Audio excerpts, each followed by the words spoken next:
I think I'm getting where I need to be, but it's been a long process, and that's what I'm not happy with. The case that remains unsolved, now spanning 7 years, taking its toll on the mother of Crystal Rogers, who hasn't been seen since July 3rd, 2015. It's the search for the Bardstown, Kentucky mother of 5. Good evening, I'm Isaiah Kim Martinez. Each year around this time, her mother, Sherry Ballard, hosts a prayer service pleading for her daughter's return home. But this year, she's taking a slightly different approach with some help as the family waits patiently for answers.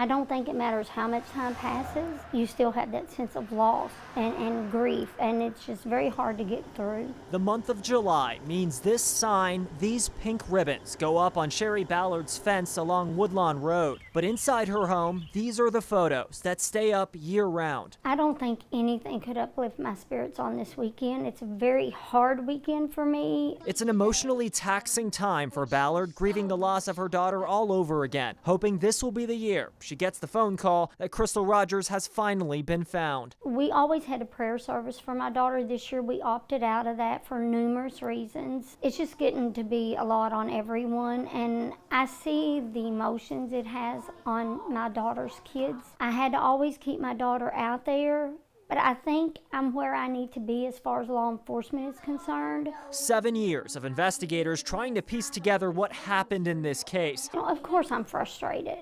I'm ready for this to be over. Ballard, along with Rogers' 5 children, praying for relief. I feel like she was just here yesterday. At the same time, I feel like I haven't seen her in a long time. I just feel like a big hole has been left in my heart where she should be. While previously shielded from the public eye when she was younger. I watched it since I was like 11. Now 18-year-old Tori Rogers is taking on a larger, more vocal role, speaking to us for the first time. Well, last year I spoke at the prayer service.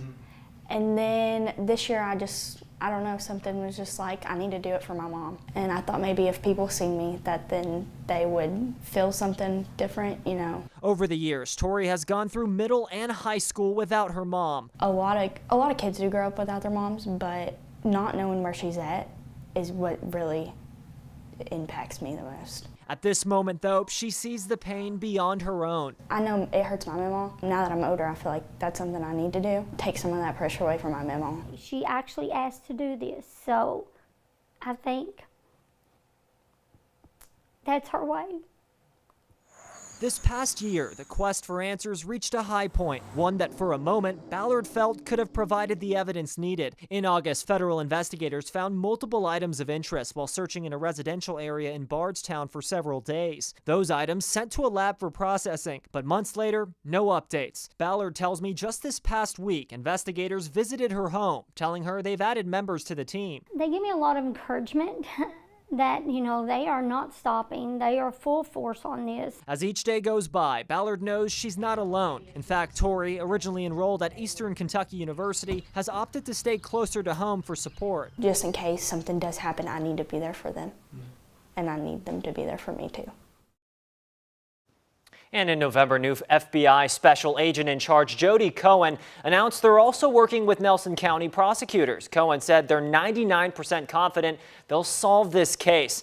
Now, a few of the properties in that Bardstown subdivision looked into in August are owned by Brooks Houck.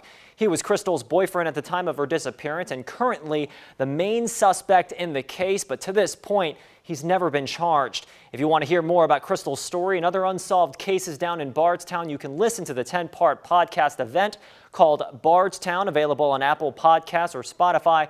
We also have links on our front page of WHAS11.com.